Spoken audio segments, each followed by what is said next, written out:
Assalamu alaikum. Welcome to Heart to Heart. My name is Madiha, and we're joined today by Sister Masuma Jaffer, who is a resident Alima from Stanmore Mosque, and she also has qualifications in counselling. She's counselled hundreds of couples, individuals, and families on various issues and topics in her years. Heart to Heart is a show all about our viewer. If you've got any questions, any problems, any issues at all, please do email us on hearttoheart@safirtv.com. So thank you for joining us today, Sister Masuma. I'm going to go straight into the first question. We've had loads of questions from our viewers, and all sorts of topics and issues that people have been emailing in with.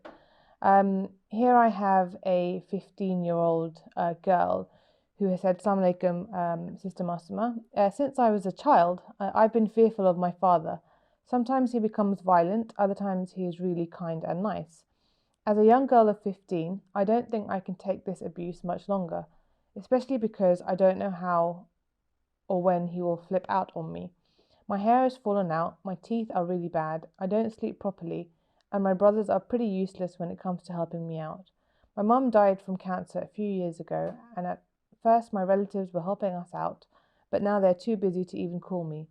Do you think I should leave home, or should I get someone to speak to my father?" Wow. That's really sad. It's very sad. Yeah. She's given us a lot of information, but at the same time, there's a lot of questions I have. She talks about her father being violent, but she doesn't say how that plays out. So does he shout and scream, or is there actual physical violence involved there? I mean, if there's physical violence, then she's actually fearful of him from the perspective of being physically abused, then I think she needs to get someone involved very quickly, be it the authorities, the mosque, her relatives, her brothers, whoever it is. I think she needs to make sure that she's not in a situation where she's in danger physically. Is physical abuse worse than emotional abuse? Not at all, but physical abuse is it is something that is not subjective. It's like, if you hit someone, that is wrong. Emotional abuse, mental abuse, is very subjective. So someone may say something to me, and I may be totally okay with it, and they may say the same thing to you, and you may feel like you're being, being degraded by that. Right. So it's very subjective. So that's why when it comes to physical abuse, it's very easy to say, hang on a minute, this is wrong. Right. Yeah. With mental and emotional abuse, it's up to the person whether they feel like they're being abused or not, right, and how much they can handle, and what is okay in their minds, if that makes sense. But there's a lot that, I mean, she talks about abuse. She doesn't say whether it's physical, mental, emotional. So again, she says sometimes he becomes violent, other times he's really kind and nice. Yeah. So it sounds like he's got some sort of anger issues. Yeah. Again, it says this was from when she was a child. So although she talks about her mother passing away recently, it seems like these issues were there before, even when her mother was alive. So how did she handle them then? Was her mother, sort of safeguarding her from it? How did it play out then? Maybe she can talk to her father when he's when he's not angry, when he's in a good mood, and explain to him how she feels when he does flip out, is the words I think she used. So it's really important to try to have those conversations as well. If she she feels she can approach him. She also talks about a lot of things where she's saying her hair is falling out, she's unable to sleep. So there's it seems like there's a lot of stress and worry that she's going through, which is causing all of that. So again, maybe getting help for herself from a counselling perspective is important. So she's got someone that she can talk to, and just be supported. Is there anyone at school, do you think she could? Yeah, so I'm sure. The thing is, it's how much you want other people to know, especially outside the family. Yeah.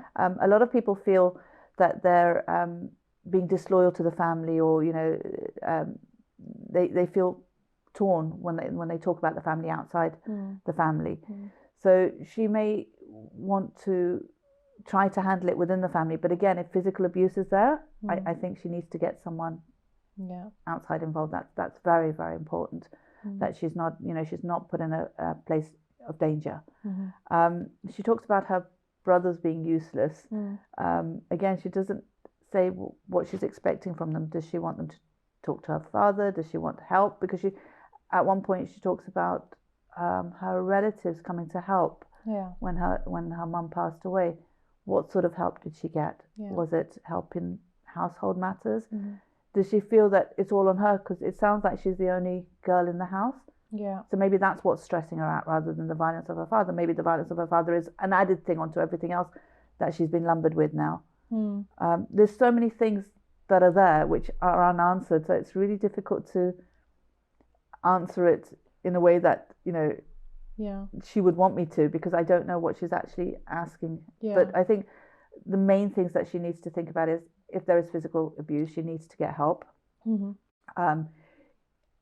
She needs to see if she can talk to her father when he's in a good mood. Maybe, and there is help out there for him. So there's anger management courses. Maybe he doesn't even realize. I mean, when he's violent, it may just be violence in shouting. And I'm not saying that's okay, because again, that's quite emotional for a 15-year-old to handle. But if he may not realize it's having such a huge effect on her.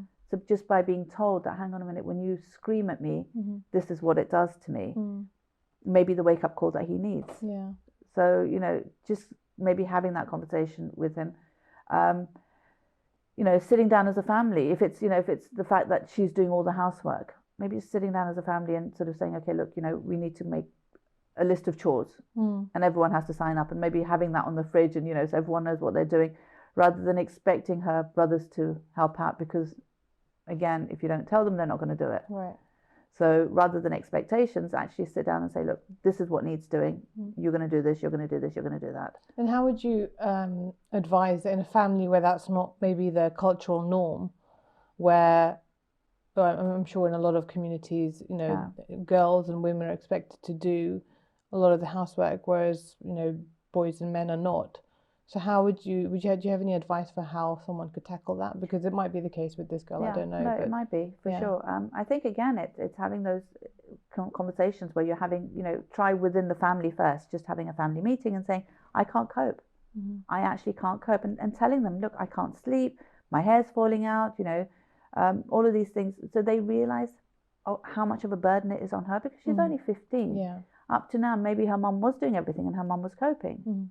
But you can't expect a 15-year-old to run a house, study, and do everything that an adult would do. Absolutely. So, and if they're not listening, then maybe actually getting the relatives involved and actually getting them to sort of talk to the brothers, talk to the father. It's important that she makes them realize that she's actually not coping, and not thinking that she's letting people down by not coping, because it shouldn't be on her at the age of 15 to have to look after her father and her brothers. That's not her duty. I mean, even as an adult, I'm sure. I mean, if you feel like you're not coping, it doesn't matter, I guess, how old you are. It's okay to feel like you can't cope and get help and ask for help. And it's asking for help. And I think a lot of people feel that when they ask for help, people will judge them. But these are your family. They love you. In the end, a lot of the times, I think, especially men, unless you tell them, they don't realize. If you're doing everything, they just assume, she's doing it, so that's fine. And unless you tell them that, hang on a minute, I'm not coping, or actually tell them, you know what, I need help and this is what I need you to do. So it's not just even telling them I need help, but telling them exactly what to do. Because you have to be very specific, I find, especially with boys. It's like, if you just tell them, I need help, they'll be okay. And that would be the end of it. So it'd be, okay, I need help. I need you to hoover. I need you to, do this, and things like that. So I think it's really important. She needs to take care of herself. She needs to make sure that she finds time to take care of herself. I think she's carrying a lot of stress. I mean, and that's shown out in the physical signs that she's talked about. So I think there's a lot of issues. It's not just about her father. And also she talks about the fact that her mother passed away recently. Maybe she hasn't handled that very well. She hasn't actually gone through the grieving process. So again, that may be playing on the stress that she already has and things like that as well. So there's so many issues there. So she should definitely speak to someone. I think it needs to be a face-to-face conversation rather than a sort of a question that you can just answer straightforwardly. Yeah. I think she needs to actually go and see a counsellor and talk to them face to face. And a lot of schools now do have people that are there to sort of support the students. Yeah, counselling. So and it's all very again confidential. So she doesn't have to worry that it will be out there in the public eye or anything like that. So. Okay, well, thank you for that. I hope that helps the viewer that sent in this question. This next question is from a mother. She says, as a mother of 2 young children, I'm really concerned with how much time they spend looking at screens. I try and give them other activities to do, but after work, when I'm exhausted, I just think whatever and let them go on their devices. Do you have any advice as to how I can get them to stop going on their devices so much? This is, I'm sure, a very, very popular question amongst mothers. I mean, I know my own sisters are always trying to prevent my nephews from screen time. But I mean, for someone that works or even someone that doesn't work, sometimes it's just easier to stick them in front of the TV, isn't it? So do you have any advice for that? Okay, first of all, she's not mentioned how young the children are. Yeah. I think it's important that, below the age of sort of 2 or 3, they really shouldn't be having any screen time at all. Okay. Why is that? Because initially your neural pathways that are being formed through movement. And obviously screen time, you're just sitting there. So there's not very little movement. So, you're actually stopping those neural pathways being formed in your brain. Also, there's so many disadvantages to screen time. The concept of instant gratification is there. Violence is there. They're seeing things sort of flashing in and out and everything. And you imagine a 2 or 3-year-old getting used to that. And then when you start them at school, you have to concentrate for long periods of time. Yeah, and you've got a teacher standing in front of you. Yeah, it's not stimulating. It's not very stimulating. And if you've been used to that sort of stimulation, you're going to find this very, very boring. Yeah. And the pictures are constantly changing on the screen, whereas here it's the same thing. And it's so you're actually not helping them long term. Yeah. When it comes to their schooling and things like that. Also, there's neural pathways that are formed which are to do with your imagination. So a lot of like when you'll notice children initially they move around. They're sort of, even when they're not crawling and things, they're moving their arms and legs and things like that, and then they start crawling and then they're walking and they're into everything and they're trying to find out things and then they'll get to a stage where they'll start role playing, and that's where their imagination comes into it. And they start the neural pathways are formed through role playing and through using their imagination. Screen viewing, also screen time reduces that because it gives you options. It doesn't allow you to use your imagination. It tells you pick this or pick this. If you do this, this will happen, So it doesn't allow you to actually use your imagination. So again, those neural pathways won't be formed. So I think below the age of about 2, 3, they really should not be having any screen time. Above that, minimal amount is allowed, should be allowed, but again, it'd be nice for you to do it with them. So if they're watching something, so it's not just them on the screen, it's you with them.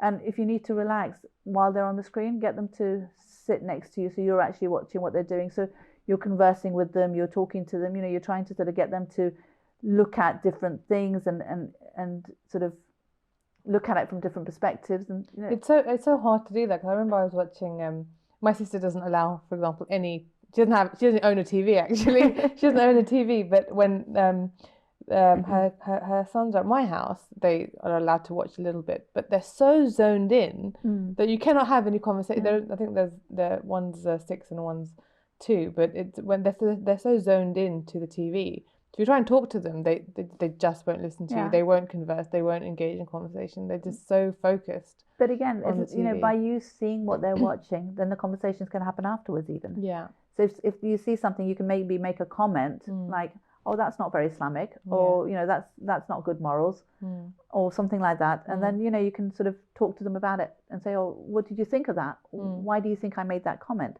What are your views on this?"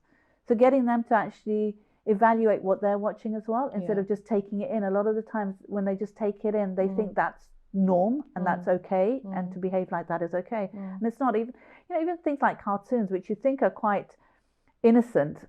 Yeah, there's a lot of violence. Like my nephews aren't they're only allowed to watch very specific things, but there's one TV show I know that one cartoon they're not allowed to watch. My children weren't. I'm sure it's the same one. And I think the little girl in the cartoon calls her dad silly or something like that. And little things like that, and it's like allowing that disrespect, which isn't okay. And so my sister doesn't allow them to watch that, which I think is absolutely correct. But coming back to the actual question, this person's talking about when they're exhausted. So it's I think easier to stick them in front of a television. No, of course. So and I think first of all, realizing how damaging it is really, really important to your child.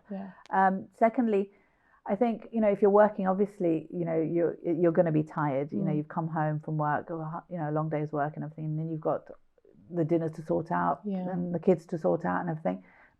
But I think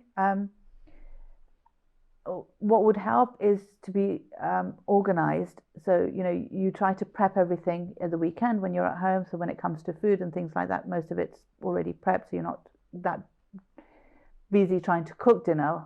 And so you haven't got time for the kids. And then whatever you're doing, try to get the kids involved in that.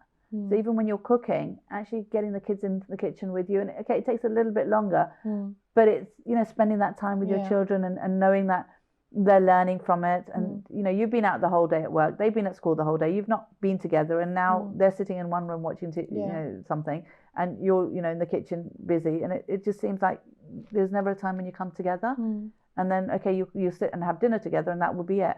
So at least this way, even though you're having to do certain things, get them involved in it. And it takes a little bit longer, but it's so rewarding. And do you think it's also about maybe managing expectations? So, for example, just saying, because she's saying, do you have any advice as to how I can stop them from going on their devices? And it's probably a matter of, if you tell them you're not allowed, once you come home from school, to be on your TV or iPad or iPhone or whatever it is for more than 2 hours or 1 hour or however long you want to do it, then you've managed their expectation. They know, and you have to maybe try and stick to it as easy as it is to just let them. I think that's the difficulty, because we send mixed signals, right? We say they're not allowed, but then when we're really tired, then we'll allow them. And once you do, then they think, oh, there is a chance, so then they'll keep pushing and pushing and pushing, and then that gets really difficult. So actually having rules there which then you stick to no matter what. And they can scream and shout, but it's not happening. It's, you know what the rule is. You've had your time, and that's it. So managing, expectations from them, having rules there, knowing what they're watching as well is really, really important. So if they're playing a game or if they're watching something, you need to know what it is. And again, like you said, your sister, there's certain things that she won't allow. And we were the same. It's like there's certain things that my kids weren't allowed to watch. But then there are other things. As they get older, I think you can't tell them not to watch it, because all their friends are discussing it. So it's really difficult for them not to be part of it. So I think then it's really important for you to sit down and watch it with them, so that you know what they're watching and you've discussed it from an Islamic perspective, from your own, values perspective. So what is Islamic, the values of Islam, and why you think this is wrong or why you think it's right. So they're not accepting it subconsciously, because a lot of these things go into their subconscious without us even realizing, and then their behavior will act out according to what's in their subconscious. True. Yeah, absolutely. Yeah, no, it is a very difficult thing, isn't it? I think. And what about we're in a day and age where you've got screens everywhere. I mean, you can't. I think 5, 10-year-old, 6-year-olds have got phones these days. I don't know why or who they're calling, but it's how. Do you have any sort of advice for what the alternative could be in terms of keeping them engaged? Let's say you aren't able to bring them into the kitchen to help you cook, whatever it is that you're doing. Do you have any advice for any activities that would keep a child engaged? I mean, obviously it depends on their age or... I think, again, and it depends not only on the age, but on the child as well. Because some children, would love to just maybe, have a car and just be playing, on their own. And some children need a lot more stimulation.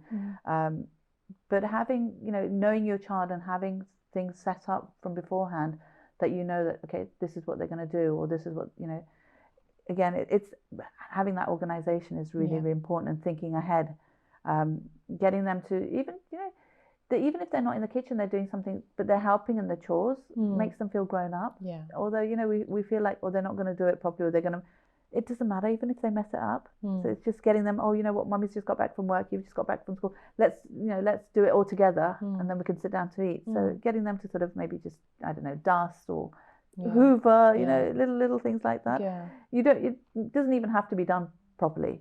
I think the other thing I would say to all mothers is, don't beat yourself up about it. I think a lot of mothers feel that they need to do everything perfectly, and it's just not possible. It's like we're not going to be perfect, but as long as you're trying, and that's what matters. And I think as long as you're thinking ahead and thinking about what you want for your kids and how you're going to bring that about and trying to sort of organize yourself, then it should be fine. Thank you for that. I think that's really interesting. Lots more to discuss there. I'm going to move on to the next question though. I've got someone here that said, I've recently started becoming more practicing regarding my wajibats. There was a time when I wasn't regular with my prayers, but I've worked really hard on this. My sister was always much better than me in this regard, but recently I've noticed she doesn't pray on time or even at all some days. Her hijab is always changing too. Should I approach her about this? It's just that I don't want to seem patronizing or preachy. Okay, yes, she should. Simple answer. I think, as long as you come from a place of love, rather than a place of being preachy or holier than thou or judgmental, it's because she cares about her that she's approaching her, and she needs to make sure that comes across when she's talking to her. Not sort of, oh, now that I'm doing it, I know better. She needs to make sure it doesn't come across like that. I think one of the things that I'd like to discuss here is how important the salah is. I think, a lot of the times we don't emphasize the importance of it for ourselves. What we do is we tell our children that it's something that's wajib. They have to do it. God will be happy with them. They'll go into heaven if they do it. If they don't, they're going to go to hell, and God's going to be angry with them. But there's very little else said about it. And if you're doing something that is routine every single day, 5 times a day, it does get boring, and you don't see the value in it. How weighty it is. And I think I think the parents need to take that on board and make sure that not only do they sort of do it as a family, and bring it into their house as so that they're reciting together Jama'ah and things like that, but also just before you even get to the stage where you're trying to teach the fiqh, this is wajib and this is haram, you need to ensure that your children have a relationship with God, that they understand, what God means to them and the fact that God created them. Just being told that the creator of the whole universe chose to create me is such a powerful statement. It gives me so much, it really empowers me. It gives me confidence. It makes me feel worthy. So I'm not looking at other people to give me my self-worth, because the creator of the universe chose to create me. Things like that are really, really important for a child to know, to understand that he loves me, to understand that he'll never abandon me, to understand that everything he's told me to do is for my benefit, not for him. He doesn't require it. A lot of the times in the counselling, I find that when you have teenagers and slightly older children coming in, when they've been through difficulty, the first thing that they abandon is the salah, because they're so angry at God because of where, the situation they found themselves into, that they feel like God has let them down, so why should they pray to him? And it's not understanding that the prayer is for them, not for God. And this is when they need the prayer the most. But at that time, to try to tell them that doesn't work. So it needs to be taught from beforehand that the prayer is something that they require. In fact, it's really important for, I think, us to understand that the fiqh rulings, the wajib and the things that are haram, are not for the body, it's for the soul. And because we don't know how our soul works, God, out of his love and mercy, has given us the wajibats and said, you have to do this because your soul absolutely requires it. Stay away from this because it's absolutely detrimental to your soul. And what we try to do is bring it into the physical realm and into the physical body. And we think it's all about the body, but it's not, it's about the soul. Yeah, absolutely. I think in this question as well, I don't know whether it's a brother or sister, but the person hasn't said that they know why this, their sister doesn't pray on time or even at all. It might be that something's happened that has made them sort of disillusioned with prayer and religion. So it might be a good idea to find out what the reason is as well. Yeah. So it's important, first of all, to understand what the whole concept of the prayer is, hijab, and all of this, because they talk about the fact that her hijab is constantly changing. Again, what does that mean? Yeah. So and getting them to sort of just, I'm here for you. Yeah. If you want to talk about anything, I'm here for you. I've seen changes, and you don't have to go into specifics about the change. I've seen that there's certain things that are changing in the way that in your behavior. So obviously something's going on. Would you like to talk about it?